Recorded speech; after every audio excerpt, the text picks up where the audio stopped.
Amados irmãos, a paz do Senhor Jesus Cristo, aqui é o pastor Hélio Ornelas, pastor da Igreja Metodista Pentecostal no Morro da Carolina, no Jacatirão, em Duque de Caxias, na congregação Jardim Santa Marta Belfor Roxo, e na congregação Nova Campinas Duque de Caxias, para ministrar mais uma aula da Escola Dominical. Nós utilizamos as lições bíblicas da CPAD, classe de adultos. Estamos no segundo trimestre do ano 2026. E o título desse trimestre é Homens dos quais o mundo não era digno, o legado de Abraão, Isaac e Jacó. E a lição hoje é a lição 5, o juízo contra Sodoma e Gomorra. Texto áudio, disse mais, ora, não se ire o Senhor, que ainda só mais esta vez falo, se porventura se acharem ali 10, ele disse, não a destruirei por amor dos 10. Gênesis 18, 32. Verdade prática, Deus é misericordioso e dá tempo para o arrependimento, mas quando o homem não quer, seu juízo é sem misericórdia. Leitura bíblica em classe se encontra em Gênesis 18, do 23 ao 32. E chegou-se Abraão, dizendo, destruirás também o justo com o ímpio? Se porventura houver 50 justos na cidade, destruí-lo-ás também e não pouparás o lugar por causa dos 50 justos que estão dentro dela? Longe de ti que faças tal coisa, que mates o justo com o ímpio, que o justo seja como o ímpio, longe de ti seja. Não farei justiça o juiz de toda a terra? Então disse o Senhor, se eu em Sodoma achar 50 justos dentro da cidade, pouparei todo lugar por amor deles. Respondeu Abraão, dizendo, eis que agora me atrevi a falar ao Senhor, ainda que sou pó e cinza. Se porventura faltarem de 50 justos 5, destruirás por aqueles 5 toda a cidade? E disse, não a destruirei, se eu achar ali 45. E continuou ainda a falar-lhe, e disse, se porventura acharem ali 40, e disse, não farei por amor dos 40. Disse mais, ora, não se ira o Senhor, se eu ainda falar. Se porventura se acharem ali 30, e disse, não farei se achar ali 30. Ele disse, eis que agora me atrevi a falar ao Senhor, se porventura se acharem ali 20. Ele disse, não a destruirei por amor dos 20. Disse mais, ora, não se ira o Senhor, que ainda só mais esta vez falo. Se porventura se acharem ali 10, ele disse, não a destruirei por amor dos 10. A introdução da lição nos diz, nesta lição estudaremos Gênesis 18. O patriarca recebe a visita de 3 mensageiros do Senhor que anunciam o nascimento de Isaac. A cena é marcada pela hospitalidade de Abraão, que serve com alegria aqueles visitantes celestiais. Contudo, entre as boas novas, surge também uma revelação assustadora, a iminente destruição das cidades de Sodoma e Gomorra. Diante disso, destaca-se o coração intercessor de Abraão, que se coloca na brecha e intercede pelos justos que ali habitavam. Então, Abraão estava ali, na sua casa, na sua tenda, seu lugar onde ele habitava, com a sua esposa, e de repente recebe essa visita dos mensageiros do Senhor. 2 mensagens principais foram dadas a ele. Primeiro, sobre a questão do nascimento de Isaac. E essa parte nós vamos ver aqui no ponto número 1 da lição. A segunda mensagem é da destruição de Sodoma e Gomorra, que era importante para Abraão, já que Ló habitava no meio daquele povo. E aí nós vamos ver isso no ponto 2. No ponto 3, a ação intercessória de Abraão. Pastor, qual o objetivo de nós estudarmos este assunto? O objetivo, como sempre temos falado, na história de cada personagem bíblico, é ver aquilo que eles fizeram de positivo e tentar imitá-los da forma correta, de acordo com a vontade de Deus. E aqueles que, porventura, eles fizeram de uma forma negativa, então a gente tentar evitar. Aqui nós vamos ver algumas situações na vida de Abraão, na vida de Sara, na vida de Ló, na vida da mulher de Ló e na vida das filhas de Ló. Então, e aprender para colocar em prática em nossas vidas, como tem sido aqui nesse trimestre e também nas lições anteriores. Então vamos lá. O anjo visita Abraão. Abraão recebe a visita dos anjos do Senhor. O capítulo 18 de Gênesis tem início com a visitação do Senhor a Abraão nos carvalhais de Manre, um momento glorioso que antecedeu o anúncio de algo impactante que Deus iria fazer e não era na vida de Abraão, a destruição de Sodoma e Gomorra. O texto bíblico diz que quando tinha aquecido o dia, tal fato indica que a visitação deu-se por volta do meio-dia, quando o calor é mais forte. No Antigo Oriente, esse era um momento em que as pessoas costumavam comer e descansar. Era um horário em que se evitava viajar ou sair de casa devido ao calor e radiação solar. Mas o Senhor não está sujeito ao nosso tempo. Nesse horário improvável, Abraão avistou 3 homens vindo em sua direção. Ao vê-los, ele correu ao encontro deles e prostrou-se em terra. Esse ato pode parecer estranho a nós, mas era um gesto comum no Antigo Oriente, um gesto de hospitalidade. O patriarca foi hospitaleiro, oferecendo proteção e provisão para os visitantes. Então, a primeira lição que tiramos aqui, nesse primeiro ponto, é que Deus não tem hora específica para se manifestar a nós, nem particularmente em nossas casas, nem durante um culto. Por exemplo, durante um culto, vamos marcar um culto, agora é a hora de Deus revelar as coisas para nós, Deus falar. Não, Deus, eu sempre falo na igreja, Deus começa a falar no culto quando o irmão ou a irmã que está dirigindo o culto fala, eu saúdo os amados irmãos com a paz do Senhor. E ali Deus começa a falar através dos louvores, dos cânticos, dos hinos, da leitura da Bíblia, da pregação da palavra, dos testemunhos, tudo ali que foi feito. Deus não tem hora. Então aqui diz, meio-dia era uma hora em que as pessoas não paravam para se alimentar e para descansar. E parece que foi essa hora que aqueles 3 mensageiros chegaram até onde estava Abraão. O objetivo era trazer notícias importantes para Abraão. A primeira, referente à sua própria vida e da sua esposa, ainda referente à promessa que Deus tinha dado lá, que agora iria se cumprir através de Isaac, e também sobre a situação de Sodoma e Gomorra, porque também implicava com a vida de Abraão, já que Ló, o seu sobrinho, habitava naqueles lugares.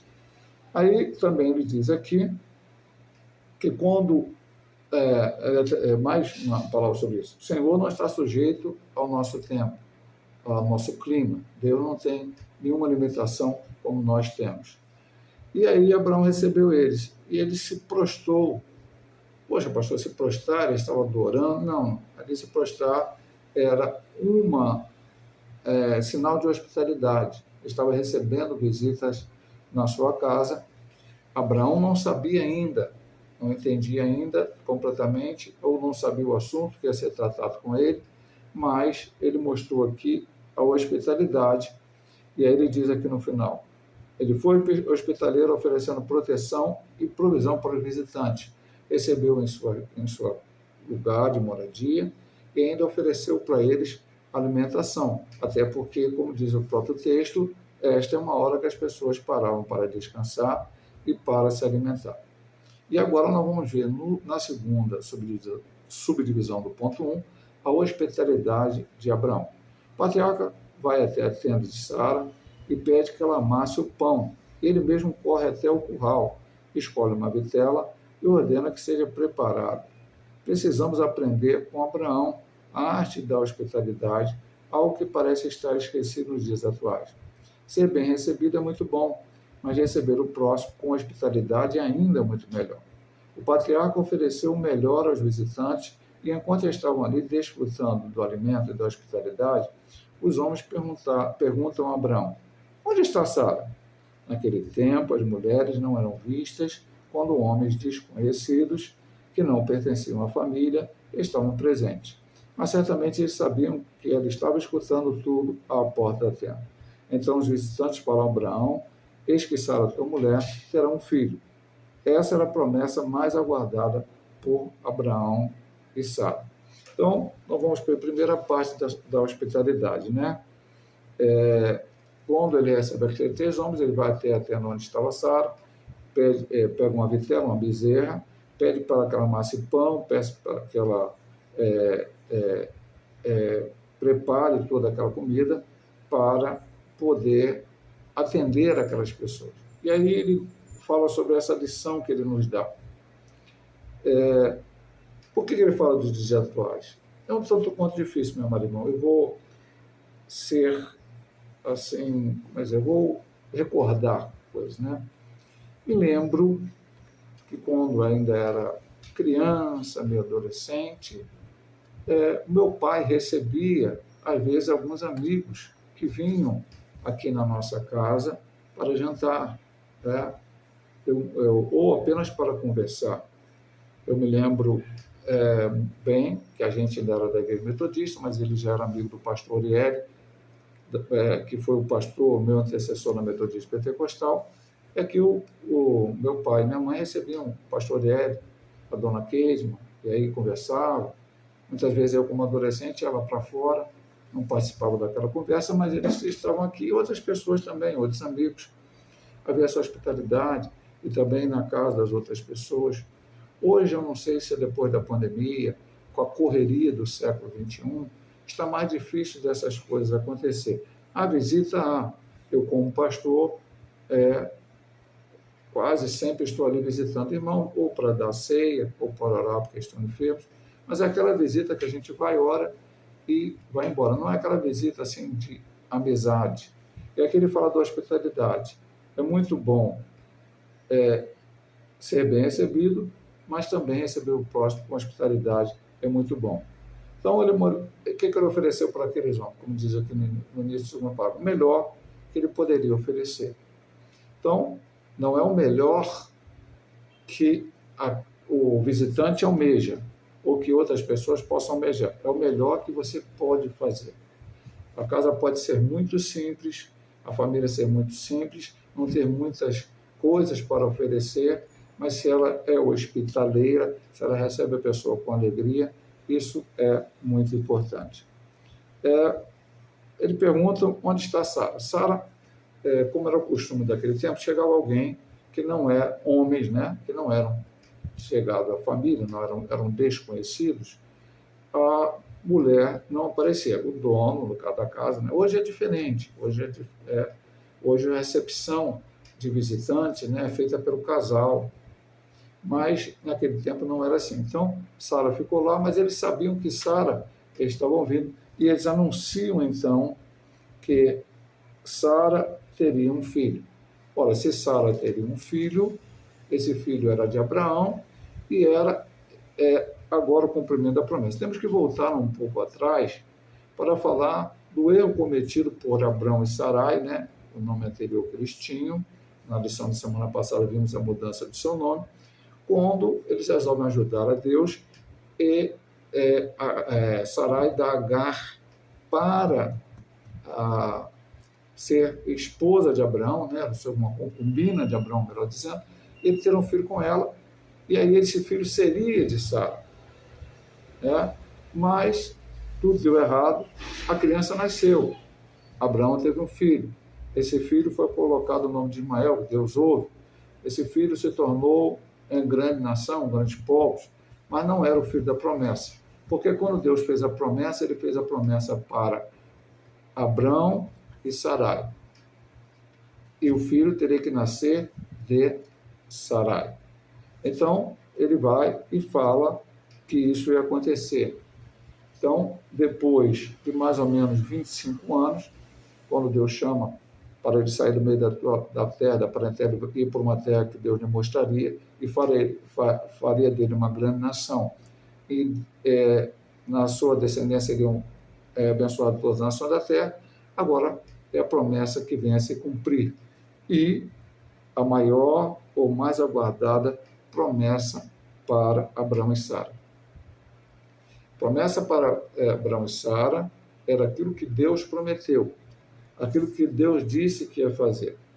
Abraão já estava bem financeiramente, Abraão já estava tranquilo, mas a maior promessa era que nascesse um filho de Sara e esse filho viesse a descendência após ele cumprir aquilo que Deus havia prometido para Abraão. Agora vamos ver a reação de Sara, porque a subdivisão 3 do ponto 1 é o riso de Sara. Ao ouvir que teria um filho, Sara riu. Ela não riu de Deus, mas certamente da sua condição física. Mas o Senhor lembra a Sara que não há nada demasiadamente difícil para ele. Deus conhece o nosso coração. Isso está no versículo 14, eu acho que está aqui até na leitura, não. Vamos até abrir. Eu sei que ele está citando quase literalmente o texto, mas eu gosto de ler aqui na Bíblia, né? 18, versículo 14. O Senhor diz para haverá coisa alguma difícil ao Senhor, ao tempo determinado, tornarei a ti por esse tempo, Davi e Sara terá um filho. Deus conhece o nosso coração, ele viu fé no coração de Sara, apesar de sua risada. O Eterno nos conhece bem, conhece as nossas fragilidades e as nossas quedas. No entanto, ele não desiste de nós, apesar da nossa incredulidade, do nosso riso e de nossa dor. Depois de entregar a mensagem divina a Abraão e Sara, o Senhor fala a respeito da destruição de Sodoma. Essa parte nós vamos comentar a partir do 2, essa última frase da lição. Mas vamos agora para o riso de Sara e para essa colocação que o autor colocou muito bem. Vamos até quase começar do final para o final que ele disse aqui. Ele fala que Deus conhece a nossa incredulidade.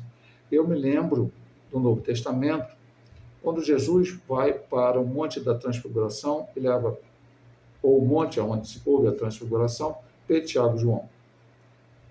Ali ele passa aquele momento, aparecem ali Moisés, conversa com Cristo, Pedro fala das tendas, uma coisa maravilhosa. Quando ele desce do monte, ele encontra um homem desesperado com seu filho, a qual o demônio pegava, se jogava em vários lugares, e aquele homem trouxe o seu filho aos 9 discípulos que ali estavam, né, porque 3 estavam com Cristo lá no monte, e eles não puderam expulsar o demônio.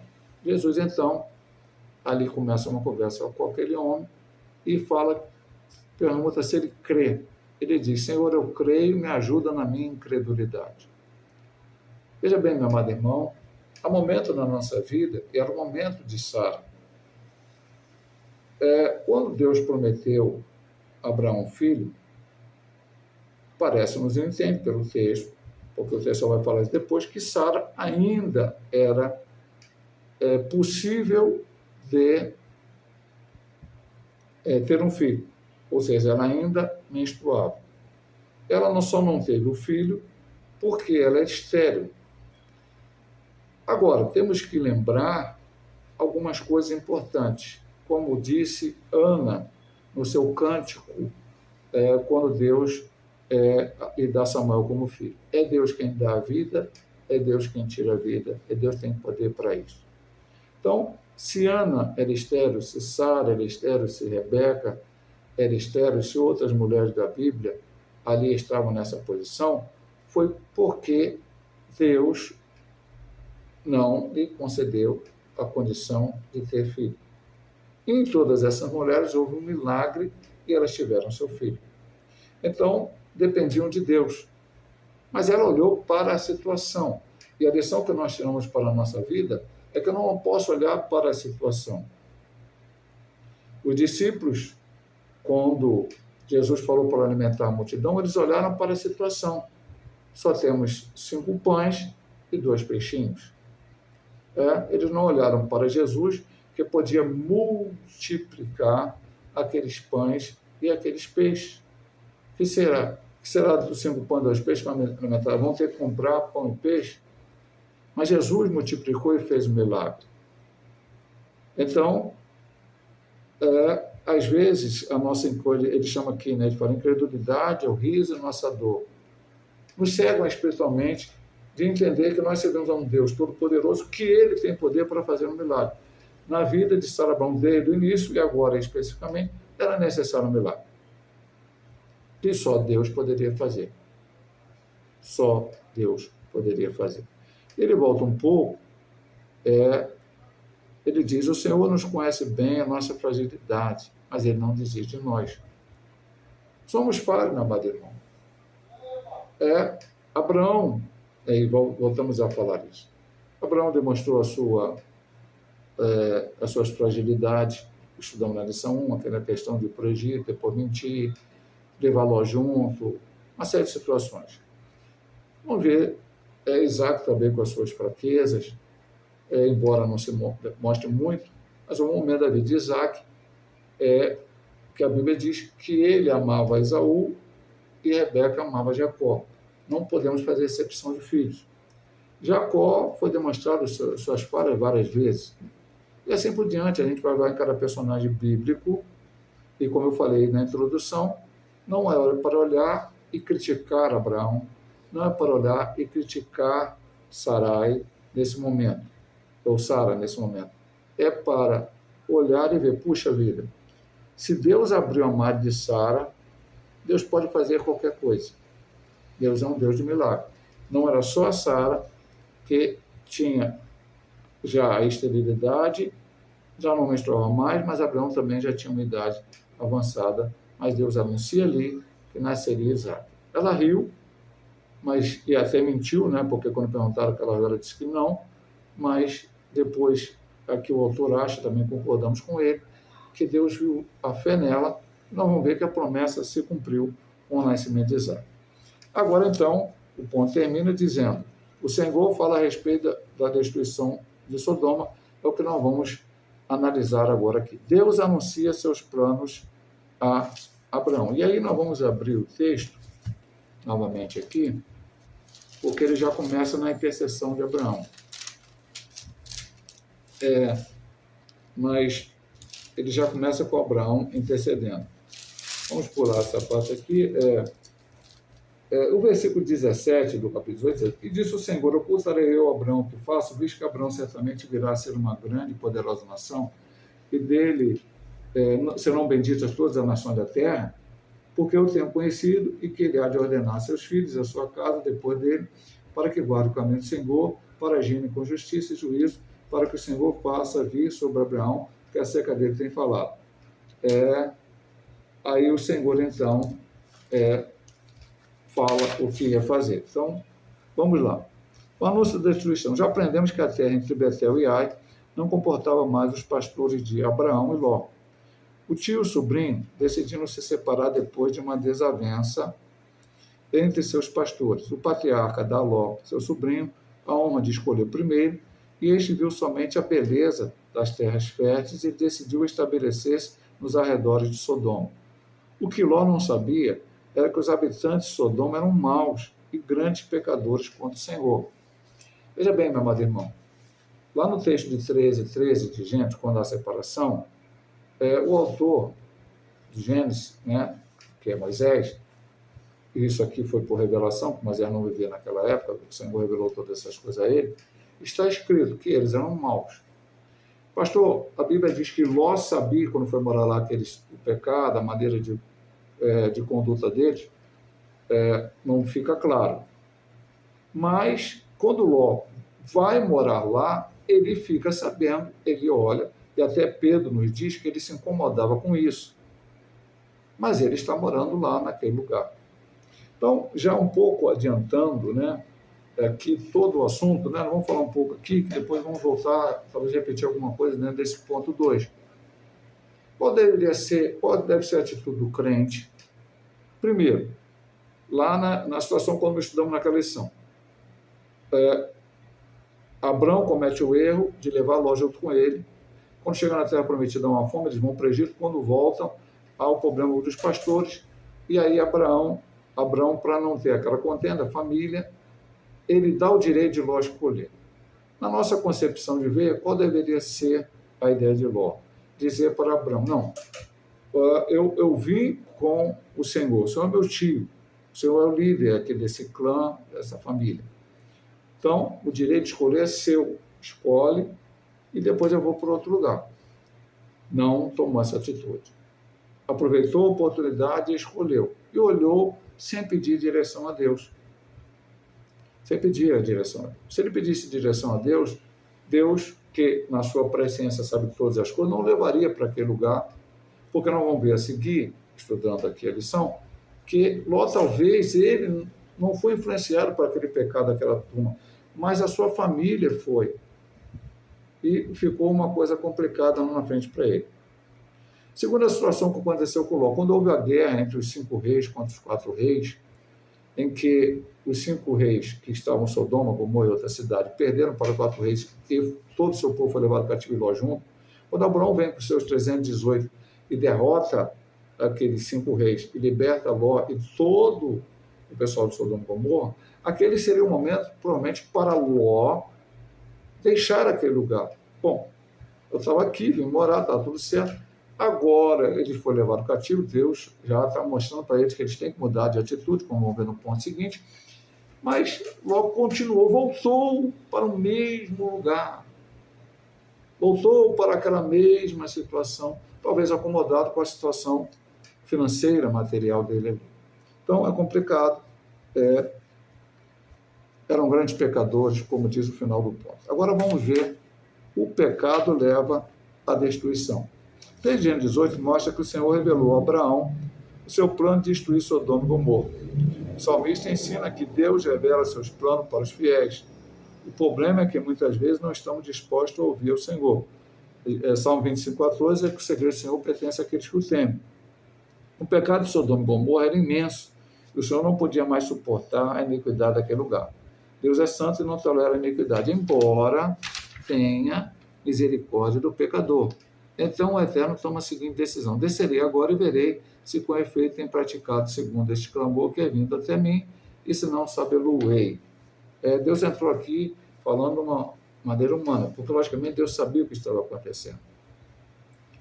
Aí, pastor, Deus destruiu, né? Puxa vida, por que Deus não poupou? Depois nós vamos ver lá na intercessão de Abraão sobre isso. Mas vamos ver o seguinte: oportunidade que aquele povo teve. E aí eu vou chamar a atenção dos irmãos, voltando até no ponto, por isso que eu falei que a gente ia ir e voltar. Ainda, eu vou trabalhar no lugar. Nesse lugar eu sou o único cristão, ou vou estudar no lugar, eu sou o único cristão, e à volta de mim há pessoas de todo tipo que praticam todas as coisas. Ou vou morar no lugar, ou dentro da minha família, enfim. Eu tenho testemunho de Jesus, mas às vezes só com a minha atitude, mesmo que eu não consiga falar o que as pessoas não ouçam, o que eu estou falando sobre Jesus, mas apenas a minha atitude, não fazendo as mesmas coisas que eles faziam, poderá mudar a vida deles. Eles têm uma chance de ver. Os moradores de Sodoma e Gomorra viram Ló sendo um pouco complacente com aquilo que eles faziam, mas sem participar. Então, se eles cometiam os pecados dele, faziam as coisas erradas, eles olhavam para Ló e viam Ló não fazer, como Pedro diz lá. Então, foi a primeira chance que Deus deu, um testemunho de Ló. Segundo, como já falamos no ponto anterior, a guerra. Abraão, com 318, vai derrotar 4 reis, que tinham derrotado 5 reis, ou seja, 4 reis derrotaram 5. E agora Abraão sozinho, com 318, vence eles. Foi Abraão, ele era habilidoso, ele era guerreiro, aqueles homens eram preparados. Não, meu amarelo, foi Deus. É como lá no tempo de Josafá, eram 3 reis contra Israel, contra Judá. E eles, então, souberam e começaram a clamar ao Senhor. Deus manda o profeta falar algo para eles, e quando eles saem para aquela guerra, quem vai na frente são os levitas louvando a Deus, e eles nem precisam guerrear, porque aqueles reis se matam um ao outro. Quem foi que venceu? Lá no tempo de Débora e Baraque, aqueles reis que saíram contra Israel eram muito mais poderosos, o texto diz lá. No caso de Gideão, Gideão com 300 derrotou um exército inteiro dos midianitas. Não foi Gideão, não foi Débora, Baraque, não foi qualquer outro, não foi Abraão, foi Deus. Então houve oportunidade para que as pessoas vissem para ele. Existe um homem, inclusive é tio do homem que habita aqui, Ló, que a gente já tem visto ele diferente, e que o Deus dele deu a vitória para ele sobre os reis que nós não conseguimos derrotar. Possibilidade deles mudarem de vida.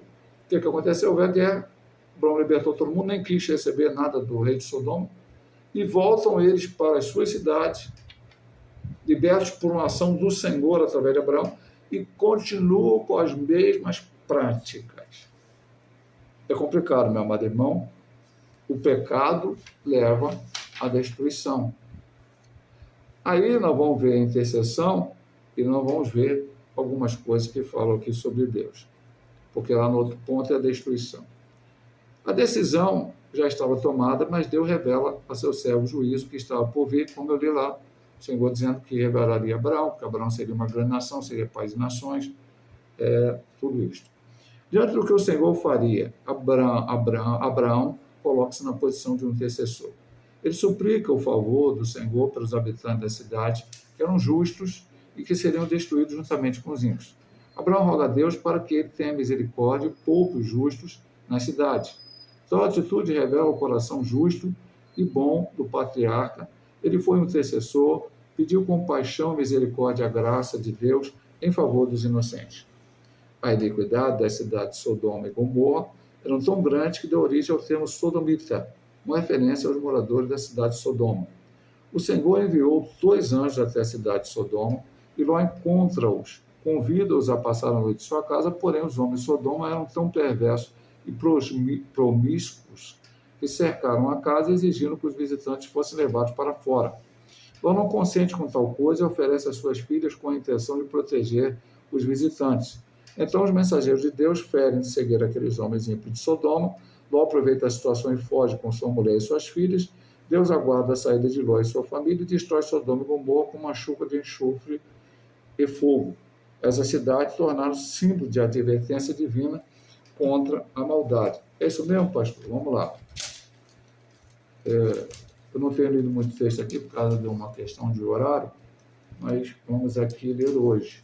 Romanos 9, 29. E como antes disse Isaías, se o Senhor dos Exércitos nos não deixara descendência, teríamos sido feitos como Sodoma e seríamos semelhantes com Gomorra. Lá na frente, Paulo cita Isaías, que havia falado sobre este assunto. Até os dias atuais, essas cidades nunca mais foram novamente erguidas ou habitadas, e o solo da região é improdutivo devido à grande quantidade de enxofre. E aqui tem muita coisa para falar, vou pedir licença, só vou tomar um pouquinho de copo d'água, na minha garganta é seca.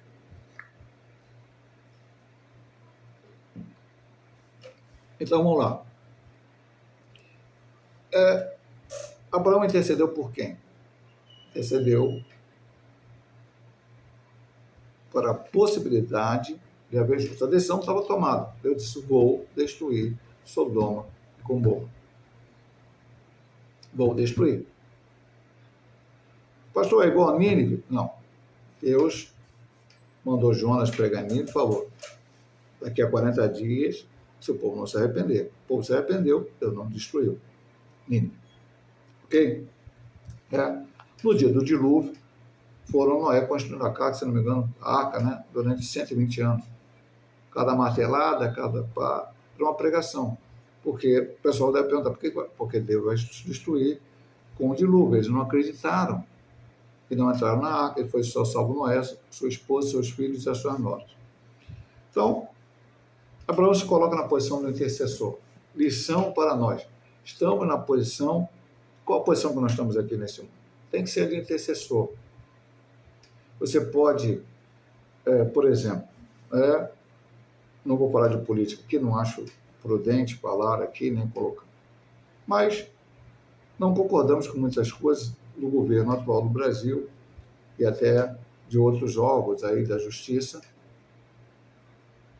Oramos todo dia para que Deus haja.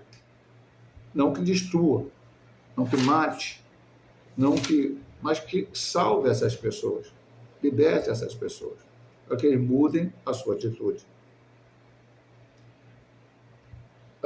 Jesus certa vez estava indo para, eu não me lembro se ele estava indo para Jerusalém, essa parte. Passou pela aldeia samaritana, não quiseram receber, porque viram que ele estava indo para Jerusalém, e Pedro e João queriam mandar fogo do céu para acabar com aquela cidade. Jesus falou, eu vim para salvar. Então veja mesmo, mas pastor, mas aqui a intercessão de Abraão não deu certo, deu. Ele começou com 50, foi para 45, 40, 30, 20, 10. E não havia 10 justos lá. Se a gente olhar até a própria família de Ló, um tanto quanto complicada. A esposa, quando saiu, virou estátua de sal. As filhas depois embriagaram ele, porque ele estava morando numa caverna. Falaram, não tem homem da terra aqui para ter descendência e tal. Cara.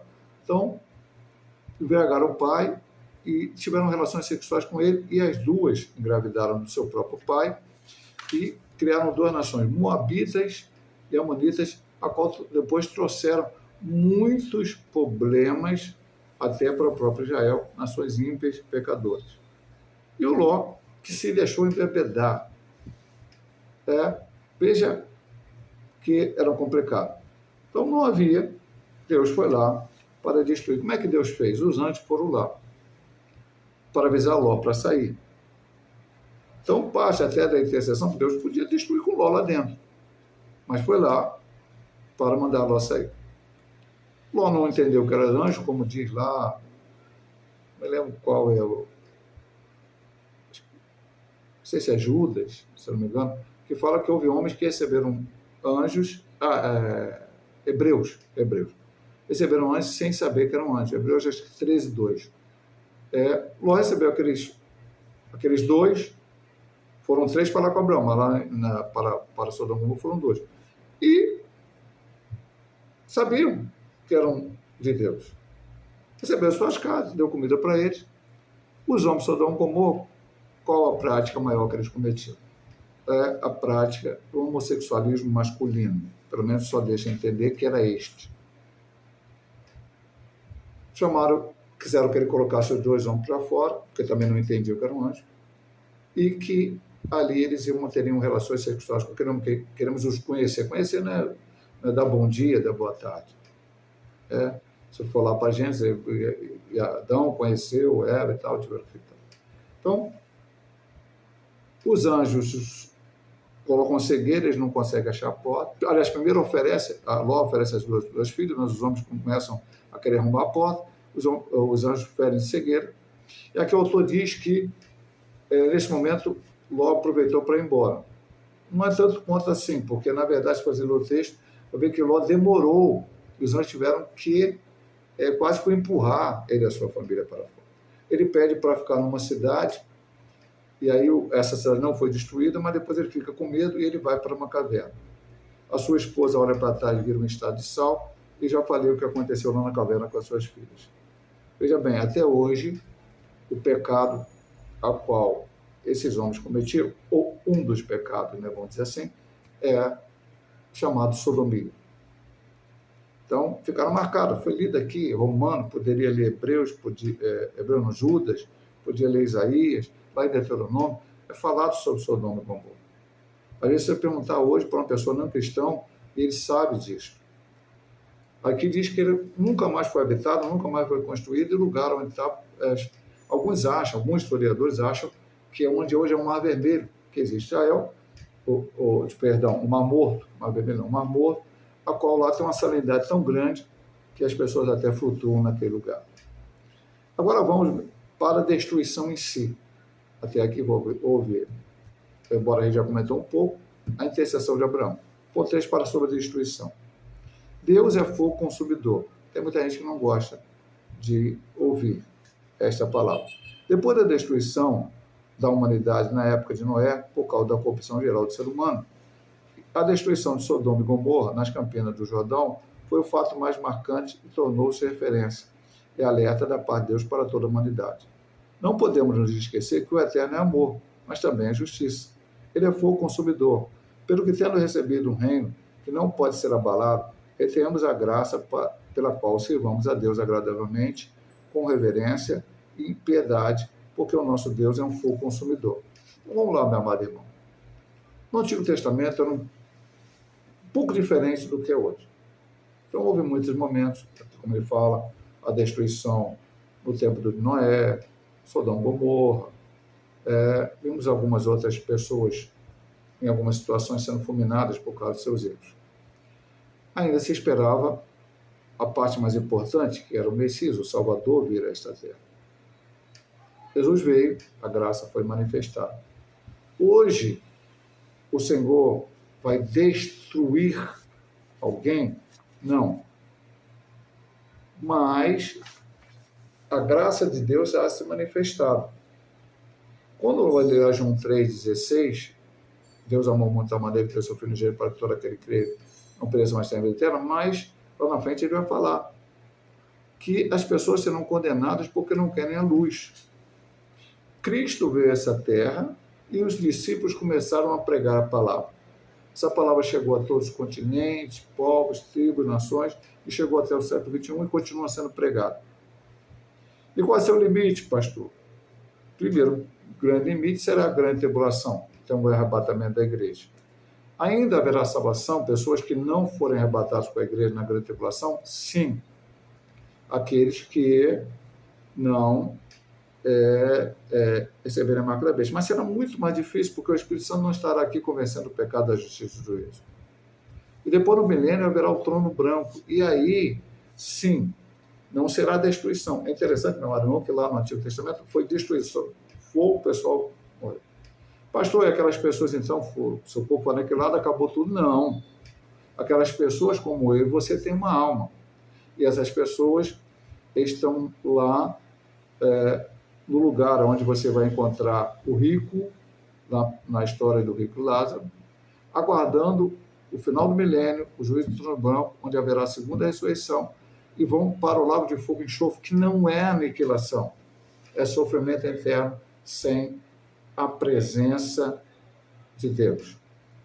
O maior problema do ser humano não é ir para o inferno, é ir para o inferno e, por causa de ir para o inferno, estar separado eternamente do seu Criador. Já dissemos aqui várias vezes na aula da escola bíblica, nós viemos de Deus. Pega a genealogia, uma da genealogia de Cristo, Evangelho de Lucas, vai lá de Cristo, vai até a Deus.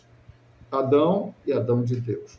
Nós provemos de Deus, e a Bíblia diz lá em 1 João capítulo 3, versículo 2, que, filhinhos, agora não sabemos o que havemos de ser, mas quando ele se manifestar, seremos semelhantes a ele, porque como é, o veremos. Mas aquele que não aceitar a Cristo estará separado eternamente de Deus.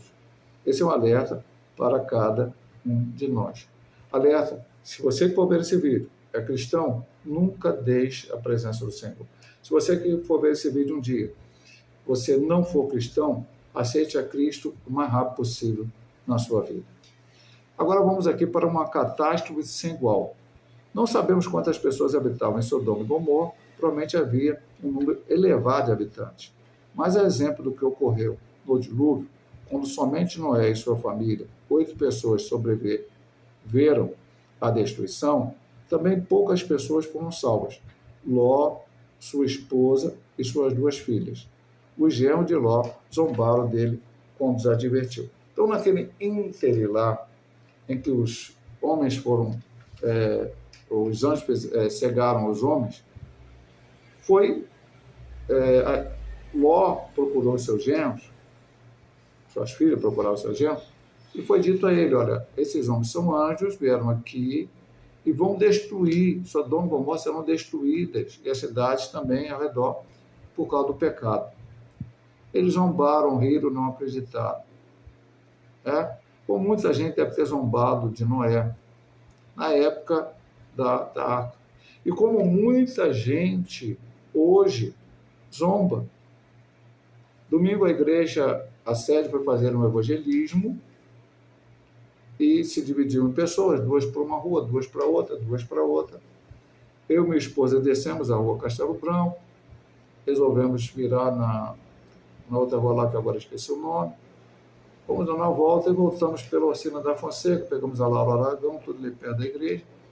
E quando a gente estava na Laura Aragão, passou 2 homens na rua e foi dar o folheto. Um disse, não quero. Aí falou algumas coisas contrárias aos cristãos, como se todos nós fôssemos iguais, cometêssemos erros. Infelizmente, ele pode ter tido uma experiência ruim com algum cristão, mas isso não quer dizer que todos nós somos. É daquela forma a qual ele se referiu. Então, zombando. A pessoa pode zombar à vontade, pode desacreditar à vontade. Deus deu livre-arbítrio ao homem. Não é por força nem por violência, mas é pelo meu espírito, diz o Senhor dos Exércitos, como está em Zacarias. Mas um dia, todos nós vamos comparecer diante dele. E aí, o maior pecado do homem vai aparecer é a incredulidade. O maior pecado não é o homossexualismo. O maior pecado não é tirar a vida de outra pessoa. Qualquer outro, adulterar. O maior pecado é a incredulidade. Porque o homem, ele pode cometer qualquer tipo de pecado. Se ele entregar sua vida a Cristo, ele é salvo. Isso pode ser no último momento da sua vida, como foi o ladrão na cruz. Mas tem que aceitar a Cristo. Não há outra solução. Então, foi uma catástrofe sem igual. Quantas pessoas estavam ali, pastor? Não sabemos, a Bíblia não afirma, mas provavelmente havia um elevado de pessoas. Nós estamos falando de Sodoma, Gomorra, mais 2 cidades ali que foram destruídas. Então, acho que era de mais Eboim, se não me engano. Então, foram destruídas. Muito povo habitava ali. É um lugar, como na hora que nós fomos escolhendo, era um lugar lindo, maravilhoso, parecia até o Jardim do Éden e tal. Então, certamente, muitas pessoas habitavam ali porque era um lugar propício para a habitação. E agora, por causa de estavam naquele pecado deles, foram destruídos. E vamos para a última subdivisão dessa lição, transformada em estátua de sal. Felizmente, a esposa de Ló não seguiu a orientação dos anjos, para não olhar para trás. Ele olhou, talvez, para ver a cidade queimando e ficou convertida numa estátua de sal. Lembremos de que a esposa de Ló não foi alcançada pelo fogo, mas pereceu pela desobediência ao olhar para trás. Como servo de Deus, não devemos olhar para trás, mas para as coisas que são de cima, como está em Colossenses 3:1-2. Diz a Bíblia: então o Senhor fez chover enxofre e fogo, chegou desde os céus sobre Sodoma e Gomorra, e derrubou aquela cidade, e toda aquela campina, e todos os moradores daquela cidade, e o que nasceu na terra, como está em Gênesis 19:24-25. Veja bem, meu amado irmão, houve uma possibilidade. Os anjos foram lá avisar para Ló. E avisaram para ele, para sua esposa e para suas filhas. O que os anjos falaram para Ló, falaram para sua família também. Já houve uma demora a sair, talvez preocupados em deixar aqueles bens materiais para trás. Hoje, meu amado irmão, pastor, é proibido eu ter um carro bom, ter uma casa. Não, meu amado irmão. Mas tudo isso, nenhum de nós vai levar. Se Jesus vier arrebatar a igreja hoje, o que eu vou levar? Dá para levar minha casa junto? Dá para levar...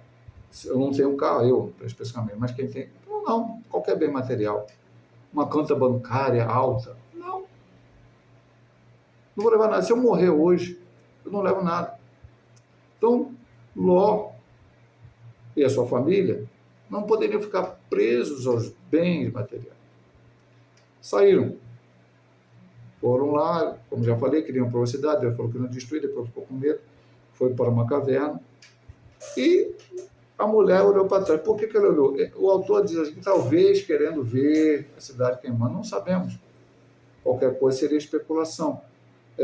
Mas lá no Novo Testamento é uma advertência, cuidado para não ser igual a mulher de Ló, olhar para trás. O que significa isso, pastor? Vamos colocar um exemplo claro com o povo de Israel quando saiu do Egito, libertado por Moisés, ação de Deus através de Moisés, atravessar o Mar Vermelho, chegar ao Torrão. Poucos dias depois daquilo, faltou água. E eles já estavam falando que era melhor estar no Egito. Estavam olhando para trás. Depois faltou comida, olhando para trás. Tudo, quando foi os 12 espias, 10 falaram mal, queriam voltar para trás. Um capitão para a gente voltar para o Egito. Pastor, o que significa isso hoje para mim? O Egito, hoje simbolicamente, é da onde nós viemos, do mundo, no sentido, sempre lembrando que o mundo, tem o mundo pessoas, o mundo cósmico e o mundo sistema de coisas. Nós não tínhamos a Cristo, hoje temos a Cristo, fomos transformados, lavados em meio do Santo Cordeiro, temos uma esperança de ir para o céu. Quando eu olho para trás, puxa, por exemplo, você entra na igreja, exemplo, apenas um exemplo. Vou botar lá no mundo, um exemplo que eu vou dar. Um homem tinha sua esposa e tinha alguns cachos fora, algumas pessoas onde ele mantinha, enfim, um relacionamento fora do seu casamento. Ele aceita Cristo, isso vai cessar, porque o cristianismo, entre outras coisas, tem a questão da monogamia. Deixa o homem seu pai e sua mãe, une a sua mulher e os dois serão uma só carne. Entrou para a igreja, agora deixou essa prática, daqui a pouco sente a vontade, puxa, lá era melhor porque eu fazia isso. Está olhando para trás. Lá no mundo fazia falcatrua, roubava, se dava bem em cima dos outros, fazia toda uma série de coisas. Veio para a igreja, não pode fazer mais isso, talvez a sua condição financeira decaia. Olha para trás, puxa, antigamente eu tinha mais bem material. Então isso é olhar para trás. Ele olhou para trás e foi transformado numa estátua de sal. Não podemos olhar para trás. Deus destruiu toda aquela cidade. Então, como eu disse, o que é que aprendemos? Aprendemos com Abraão, que foi hospitaleiro, recebeu aqueles anjos, e depois intercedeu. Com Sara, que riu primeiro, mas depois creu e recebeu.